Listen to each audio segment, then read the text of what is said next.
Hello and welcome to the 234th episode of The Thriller Zone. I'm your host, David Temple, and I am glad you are here. Folks, today is going to be quite a day for you. It is on the shorter side, but boy, is it sweet.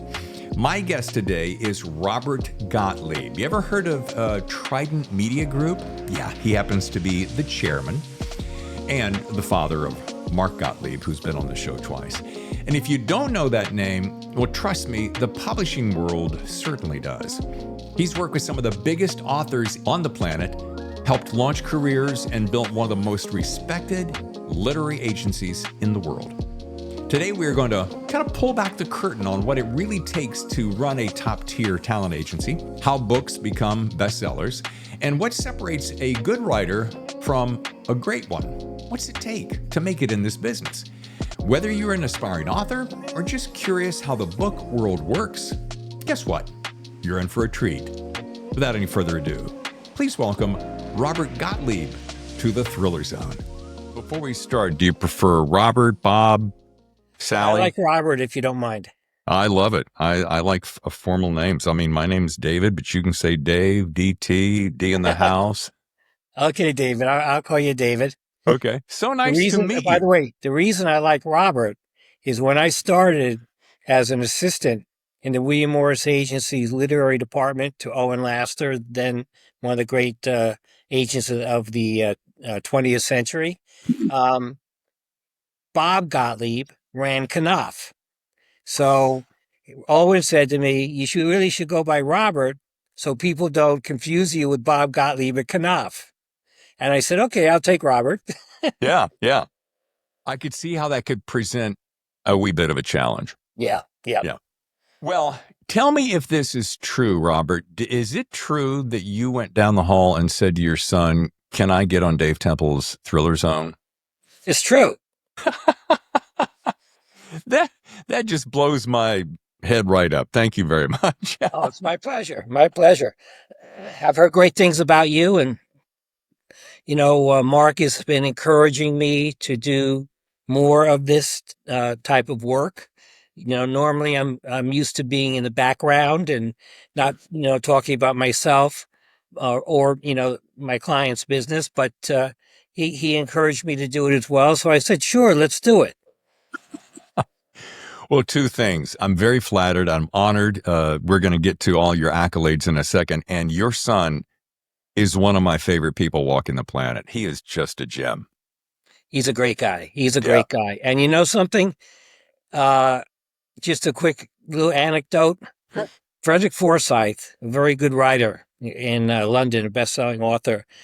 When Mark was 11 years old or 12 years old, I had to drop off a contract for him in London while I was there working. And Mark came with me. And Forsyth and Mark spent 2 hours talking about Forsyth's work. And I was just sitting there in awe. Mark had read it. Mark was familiar with it. And Forsyth was just amazed at the conversation between the two of them. So Mark has always been a book lover all his life. Well, it's so obvious. We've had 2 conversations. He's been on the show twice, and both times he's elegant, he's insightful, he's really, really smart, and he's so gracious. So he's just that perfect combination. I don't know what kind of an agent he is, but I'm hoping to one day. And well, on Publishers Marketplace, under thriller agents making deals for thrillers, he's number 1 in the world. Wow, I did not know that. Yeah. Wow. Okay. Well, he learned from his dad. Yeah. Can I tell you? Of course. Apple doesn't fall far from the tree, right? Yep. Well, I would like to, first of all, we're launching June. By the time this show drops, it'll be a couple of weeks into the month. But I often, as you may or may not know, I interview the best authors in the world, and I like to step outside the sandbox every once in a while and pull in guys like yourself, gals, in the business who really are kind of sitting in the big offices, some of the ivory towers, but some of the, back offices, and just let us writers know how the sausage is made. So right. I would love to start, because I'm just an inquisitive idiot. I'd like to go inside your world for a minute and just kind of kind of get a feel for a typical day of someone running one of the most successful literary agencies in the world. Okay. All right. So you want me to start? Yeah, please do. Yeah, we're rolling. Good, good. So, you go into the office, you have your cup of coffee, relax a little while. Agents come in, support staff come in, agents come in the morning. And, we start off by communicating with each other, talking to each other. What's going on in the industry? Have you heard anything? Are you talking to authors that you need help with? Where I can get on the phone with the agent and talk to a potential client who's considering Trident, talk about what we do, how we do it. We sell direct in the foreign market. We started that trend when I started Trident. 99% of agents sold through foreign agents, and they didn't get really good service for it.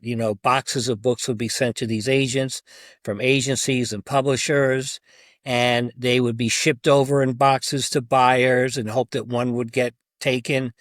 And I felt that was not only an inefficient way of doing business, but not really a smart way of representing authors, because every author is unique, even though they may be writing in the same genre. Each author is unique. Each voice is unique. Each history is special.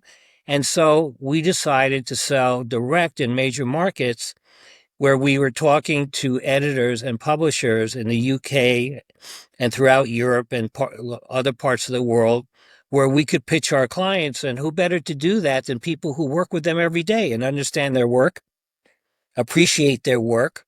And if you sit with a publisher like Alban Michel at the Frankfurt Book Fair from France, and the publisher says, we need a thriller, we know who exactly to submit because we know her taste. Whereas sub-agents would just, ship over a box of books and hope that, Alban Michel would like one of them. Oh, wow. So when I talk to my colleagues about how, I can help them sign clients and speak to, what we focus on, which is their careers, it's a different kind of conversation than they would often hear from other agencies. Most agencies are very small, David. They don't have, the kind of reach that we do. Many of them don't go to Frankfurt or London Book Fair. They depend solely on sub-agents to handle that for them. So it's so this is part of what I do. It's a different approach. It's very career oriented. The agency is focused on career. It's not just an individual agent who does it, whether it has to do with the work that we do in our contracts department. Publishing has become, very, very hard on authors.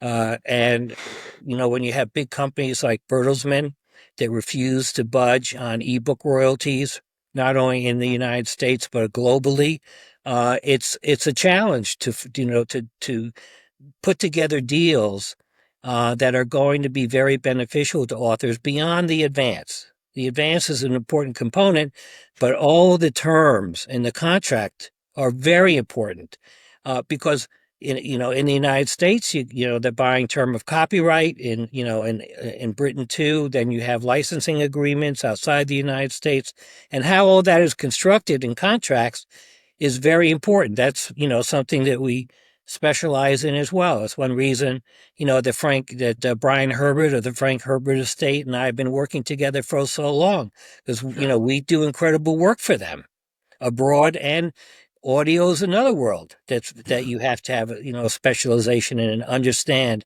because that's also a licensing business. Although there are some agents that give away those rights, for term of copyright, which is a terrible mistake, because the licensing arrangements that you make come up every 5 or 7 or 8 years, and for renewal, and that's money in the pocket for the author. That's how they pay their bills. Sure. Well, there is so many questions I want to throw at you, and I know I've only got 30 minutes, so I know that I'll shoot to it. You've shaped the careers of some of the biggest names in the publishing world. I mean, what is it that you see in a writer or a manuscript that tells you, now this one is worth fighting for? It's an interesting question. because it's really a combination of components. It's the writing, of course. It's the storytelling capability. Commercial fiction is very different than literary fiction. One is, literary fiction is like going to a fine arts museum and loving and being, getting connected with the work in a certain high end style. Commercial fiction is different. You have to be a good writer, but you also have to be an incredible storyteller. And storytelling in commercial fiction is somewhat different than what you see in literary fiction, or a lot different. It can be a lot different. And you know what? On that point, let's drill down one level for listeners who may be new to the business and don't know quite that difference. So how would you differentiate between those two besides what you just referenced with the experience? Well, I think that with literary fiction, and I'm just speaking in very broad terms here because, I don't want, it to be interpreted as the only, only perspective. But with literary fiction, it's strictly an artistic adventure. You can, it's like a Broadway play. You can build a Broadway play around a group of people at a dinner table. And you're listening to, their discussion and their, trials and tribulations. In commercial fiction, it's really about an engine that drives the story from the very first page, hooking the book reader, the consumer, driving it through to the very end. And that's one of the fundamental differences. One is can be more of a micro intellectual understanding and interest in, what literary fiction, some literary fiction is, versus a big, stage, big story. I often tell commercial authors that if your writing is great, but your story doesn't work in terms of, big fiction, it's very tough. If your writing is mediocre, but the story you're telling is out of this world as a thriller writer, the likelihood is it's going to sell. Yeah. So these are some of the fundamental differences.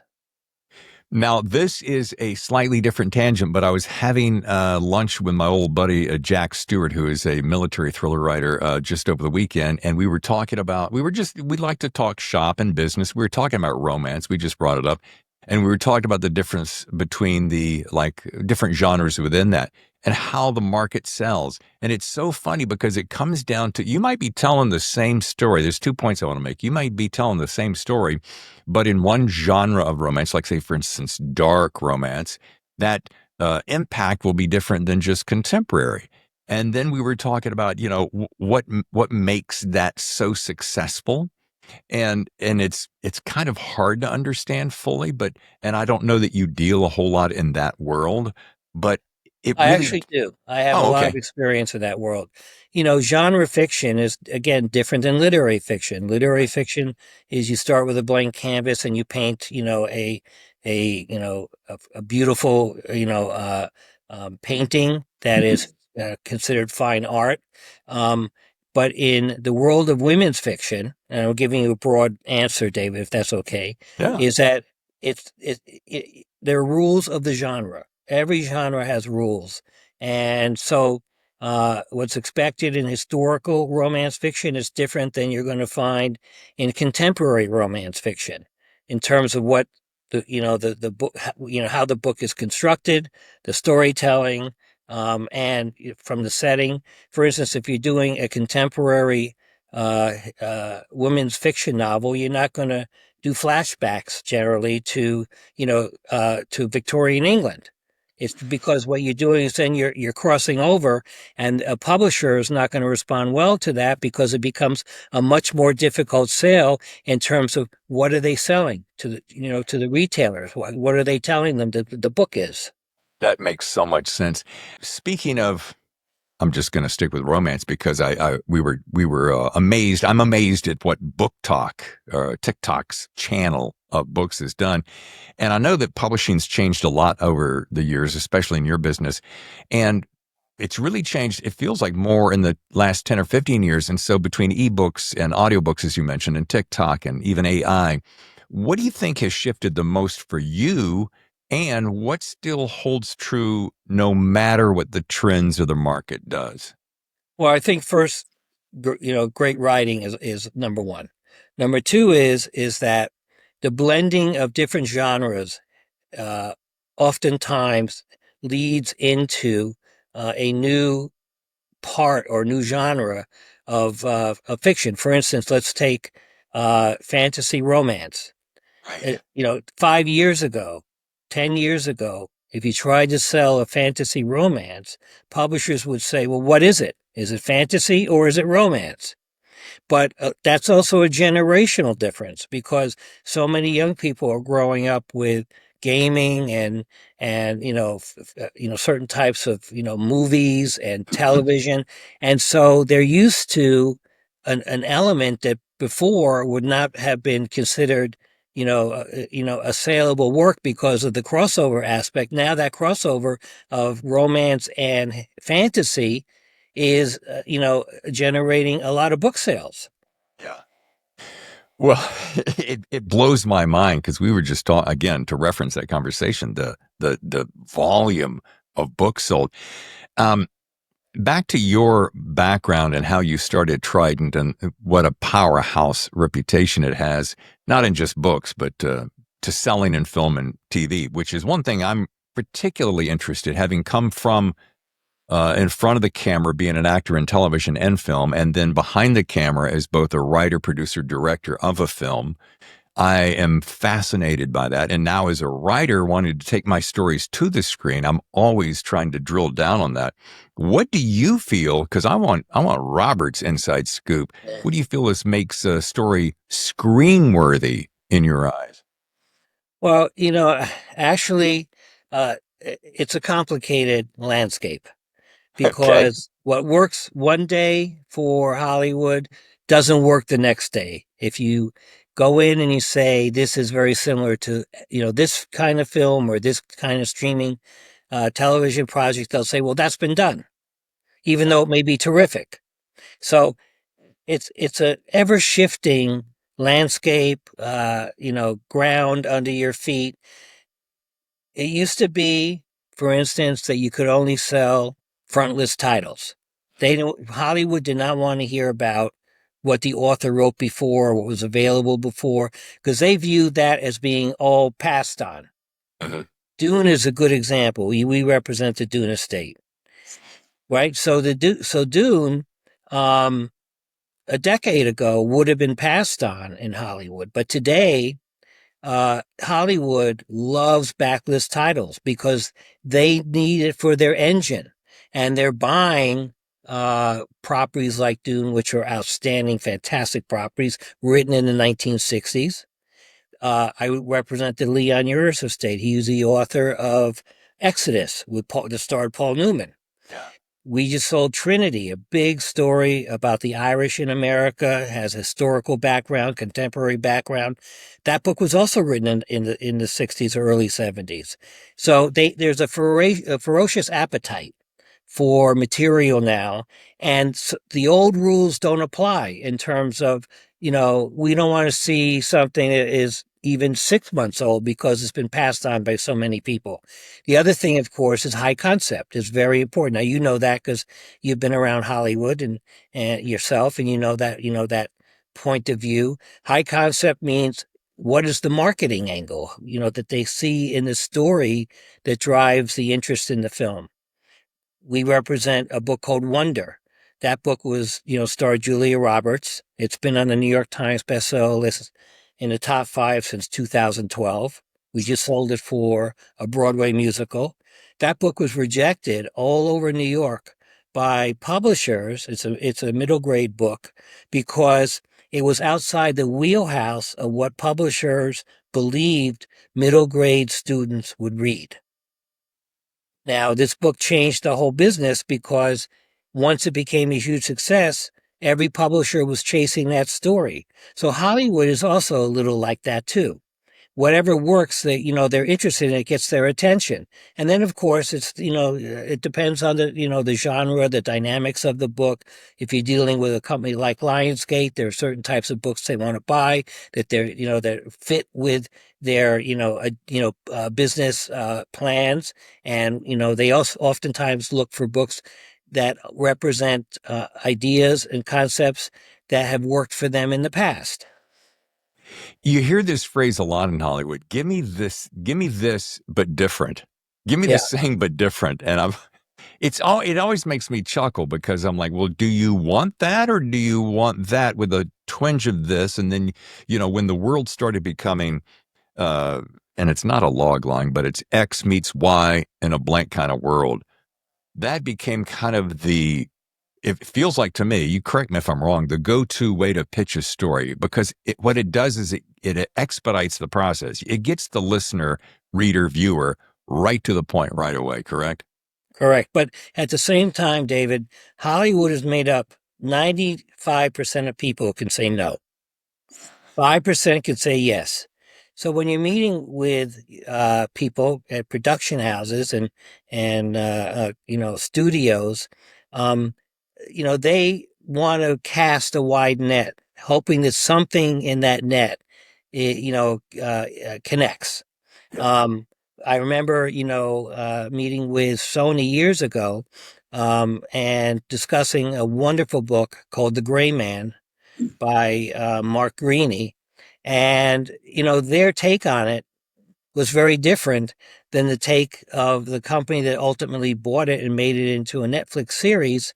So part of it also is the individual that you're talking to, and whether or not that individual can really connect with the story itself. Because there's such a prolific volume of stuff coming at you any day, and I can't even imagine. I've talked to Mark about this, and he talks about the TBR list that's just stacked up in his office. And I know he works weekends because we have chatted occasionally, but it always feels daunting for us writers how to break into the business. And let's say someone's trying to break in today. What do you think? And this is going to sound a little simplistic, but I know I've now already picked up on the fact that you're really good at drilling down. What gives them the best shot? Is it an amazing story? Is it the thing that we always hear about at Writers Conference, that killer platform? Is it a little bit of both? Is it something extra I'm not thinking about? Well, I think it's a little bit of both. I think it's also important when a writer is seeking representation that they do their research and make sure the agent or agents that they're submitting to are the right agents for the kind of book that they're writing. What we look for, it's very instinctual when we look at something and it's very raw, um, and we make a decision to take it on. We do it because of our experience, of what we know, what works in the marketplace, of the written word on the page. I use the word page, but of course everything is so much electronic. But I really look at it from that standpoint because as you use the word drill down, you really have to do that to make a determination if something is saleable. And oftentimes, agents have to do a lot of editorial work on books before it becomes saleable. Especially in the literary field, we have agents like Alan Levine who represent Pulitzer Prize winning authors like Marilyn Robinson, who wrote Gilead, she represented for many years Russell Banks. All these authors uh, love the fact that their edit agents can edit books for them, can help them strengthen the book before it goes out. So a book is so raw oftentimes that if you don't do that work on the manuscript, you're just not going to sell it. Now, oftentimes there's something about the book that's magical. When I took on Tom Clancy and represented the majority of his work, I talked about Hunt for Red October with publishers in New York, and they all told me it was too technical. Too technical. That was their answer. And Whoa. a paperback house under the Putnam Group, a military imprint, bought the book for $50,000, and they ended up selling 6 million copies. So part of it is that you got to know the buyers. You got to know who is going to take risks, who is interested in what you're representing. So it's all these different components, David, that go into the process. You bring up an exceptional point. I was recently talking to Emily Bessler about a similar thing, and we were talking about how important is getting an agent. I mean, there's a lot of success, Robert, I don't need to tell you, in self-publishing for the people who do it right, or a particular genre. And we're talking about how important, and she goes, it is more important than you can ever imagine. It's not just a matter about, being able to, do the deals and all that cool stuff and take their percentage and so forth. She goes, it is this magic. The editor or the agent knows the editors, the publishers, and all the little different pieces of the machinery that will bring your book to best success. And she really drew down with a great anecdote about Vince Flynn, about how the way he started, and he was in the hands of the wrong person, and he couldn't get arrested. All of a sudden, it got somehow to her, and the rest is history. So what you're saying is mirroring so many things that we often hear little bits and pieces about, and I'm so glad you shared A lot of work goes into oftentimes a manuscript before it even gets into the hands of an editor for the editor to do their job. Which is an enormous part of I think an editor. I'm speaking as I'm a specialist, and so don't take it that way. But I think it's almost as important as the story itself, because they can handcraft and move and finesse is the word, the meat of the story to make it its best possible. And also the characters. They know the consumer, the book, reader, and what people, enjoy. For instance, when my mentor's friend sold a book called The Godfather. That book was rejected all over New York by publishers, David, because publishers said at that time, why would anyone buy a book where the lead character is a mafia guy and so unsympathetic as a result? So the agent called a friend of his after the book had been rejected all over New York and said, look, do me a favor. Please publish this book. The manuscript pages had coffee stains on them. It had been through so many hands, so many people. And the publisher, who was a great friend of the agent, said, okay, I'll do that. And the rest is history. How many did it sell? Oh, in the tens of millions, right? Tens of millions. And now there's a quintessential example, not to take too much time on it. There's a great example of someone who had the tenacity to stick with it, and the people around him to have the vision to pursue it. But the magic of when you have a good story well told. Yep. And, of course, the other aspect of it is that you have to find an agent who's going to be dogged. It can take, sometimes it's a, quick group of publishers looking at it and someone buying it. Sometimes it takes 6 months, a year, 2 years. But, if you believe in the author that you're representing, and, what an agent often can do is dig down deep into the industry and find the right person ultimately to publish the book.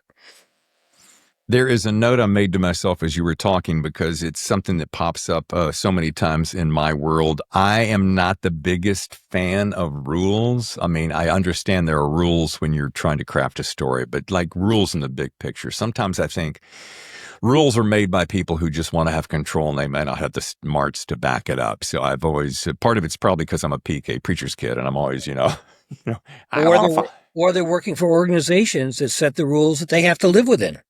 Exactly. So sometimes I listen to the formula and the rules and I go, we'll figure it out along the way, because you've just told us now about 3 solid stories where somebody decided to play not necessarily with the rules, a little more against the rules, and they won. So in interest of being expeditious, you started off the conversation with something that was really simmering on the back of my noggin, and that was, we were talking about international sales and how Trident has done so well overseas. I want to know, and you touched on it, what's happening in international publishing that might actually surprise my listener? And is there anything unexpected, like unexpected markets that are heating up? Well, I think, first of all, the culture in foreign markets is different than the culture in American markets. American markets, publishing is dominated by the business side. Uh-huh. And no matter how much an editor loves a book, if the business people behind the scenes, the marketing people, the sales people, the art people, all the people that sit on the editorial board, acquisition board, if they're not on board, the editor's not going to be able to buy the book 9 times out of 10. In Europe and in other countries around the world, it's really more author-centric. And so those publishing houses revolve around what the great editors in these countries want to acquire. They have to get behind it. They can share their opinion, but they're not going to be the driving force behind it. So it's a different kind of a mindset about authors and publishing, storytelling, the material.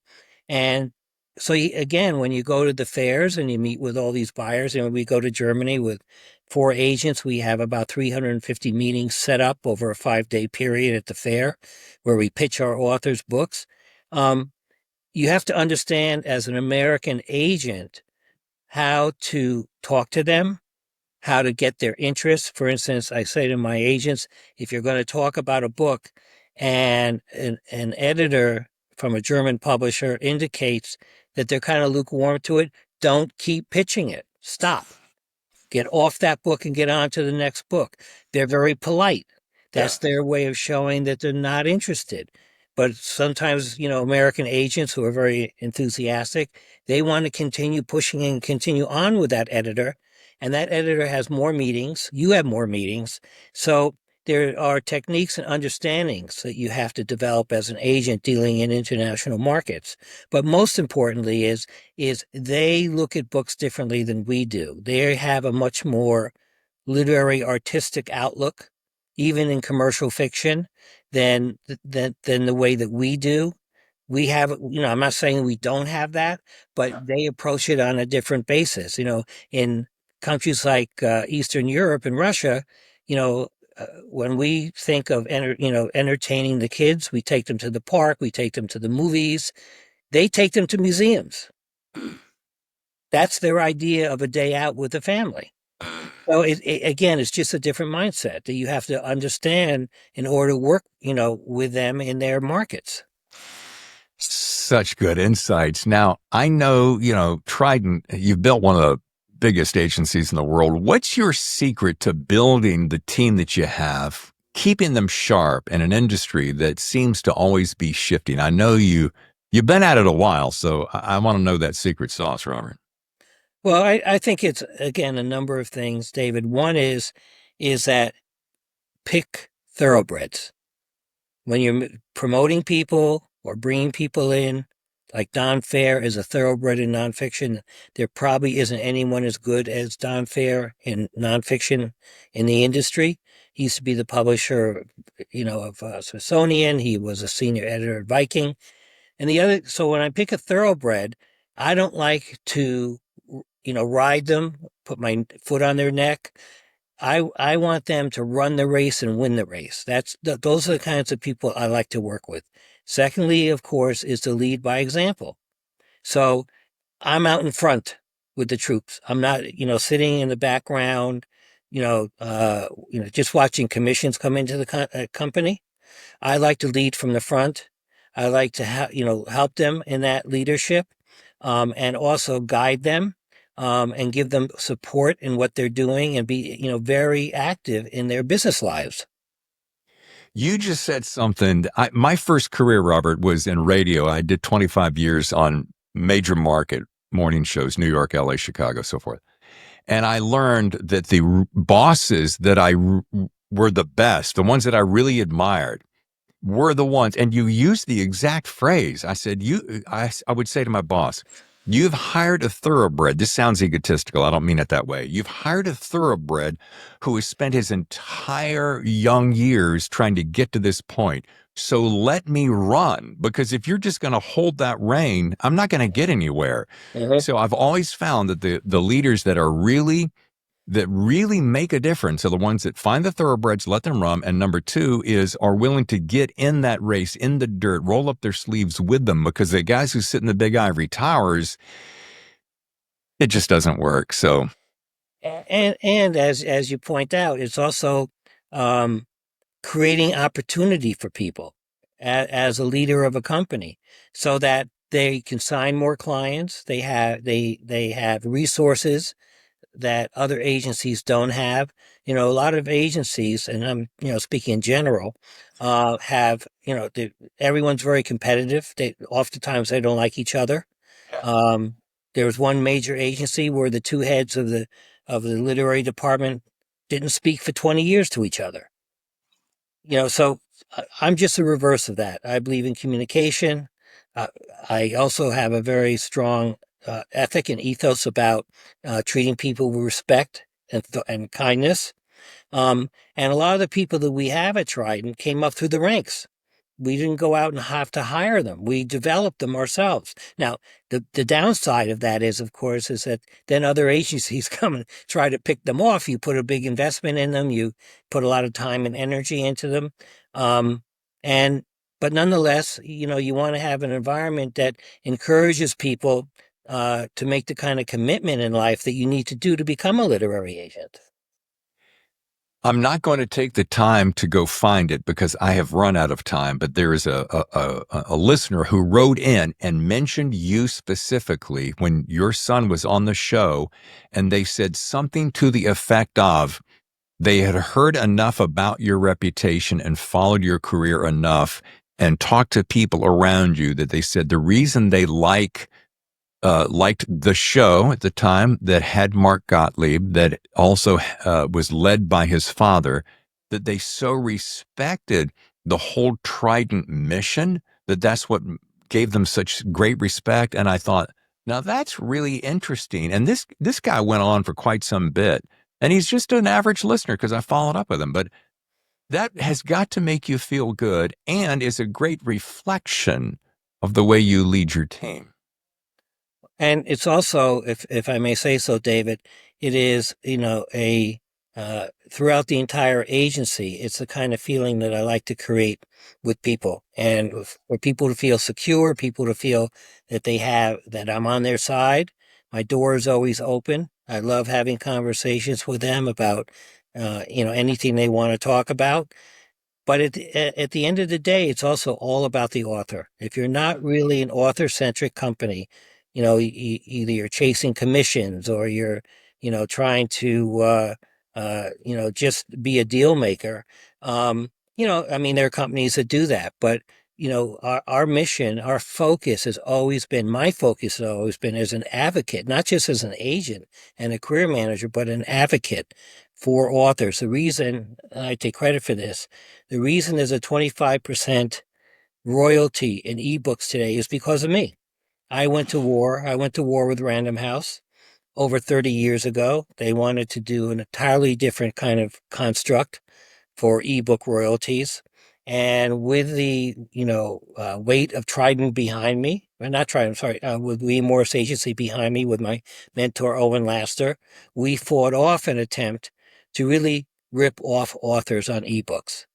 And we didn't have to do that way. We could have just thought about it for ourselves. But I treated it as an industry-wide discussion that had to take place for the sake of authors and their income. Man, I could sit here and talk to you forever. And I told Mark this one day. I'm like, what I want to do is I want to get up to New York and sit down in Robert's big office in the corner there with a view, I'm assuming, and have the three of us just crack open the microphones and chat away, because I love conversation. You're a great conversationalist. You have so much insights.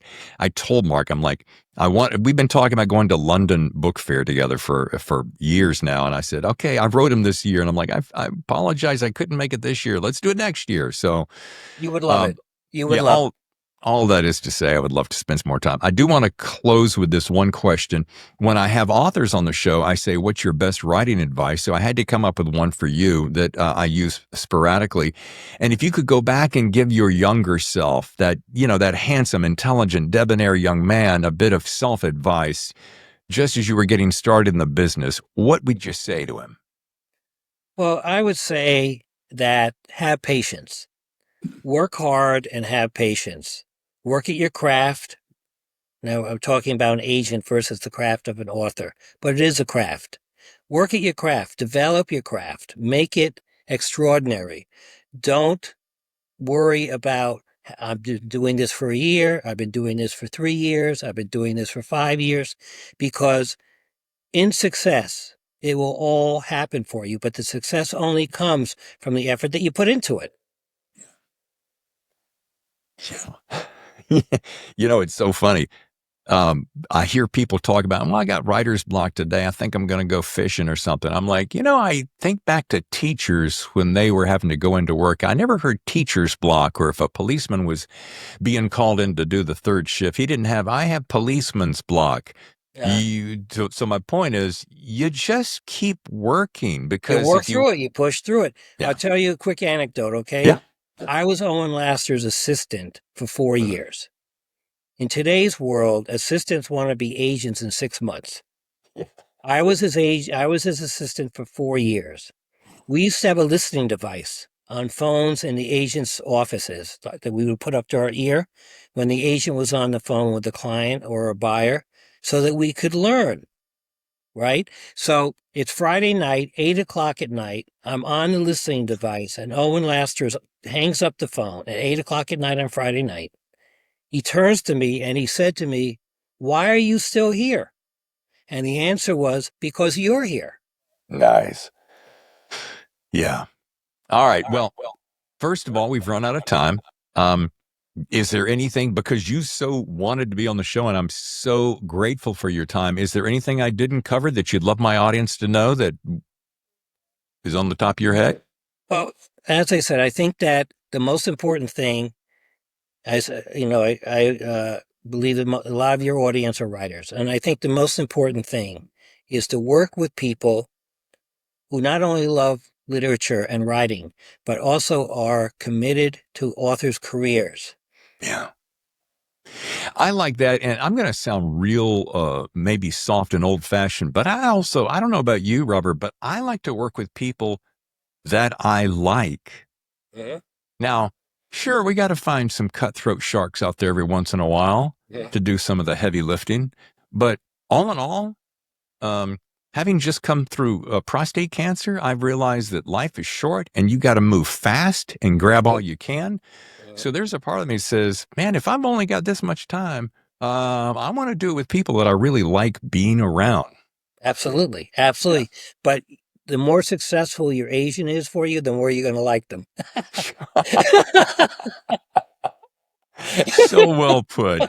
So well put. Always leave the room laughing. Well, Robert Gottlieb, thank you so much for the gift of your time. This has been a dandy. My pleasure. My pleasure. And I wish you all the best with your recovery. And I've heard great things about your show, and it's been a real pleasure talking to you. Thank you. Thank you. Man, I don't know about you, but I learned a lot. What a great guy. Just like his son. That Gottlieb family. Good people. Well, folks, that wraps now the month of June. It went by like that. How crazy. We're now in our 4th season. Isn't that great? 4 years doing this. Man, that is an accomplishment I am so incredibly proud of. And it's thanks to you that I got there. Thanks to you for being there listening, for telling your friends about us, for writing the emails. Gotten some nice emails lately. Subscribing to the channel, supporting me financially, or just by great words of accolades on social media, supporting the Substack page, so forth. Thank you so much for that. And by the way, just a quick reminder, if you'd like to reach out to us, thethrillerzone@gmail.com. If you'd like to be on the show, go to thethrillerzone.com/register. Sign up. We'll see what we can make happen. Well, that wraps June. What's coming in July? I guess you'll have to stay tuned. I'm Dave Temple. I'll see you next time for another edition of The Thriller Zone.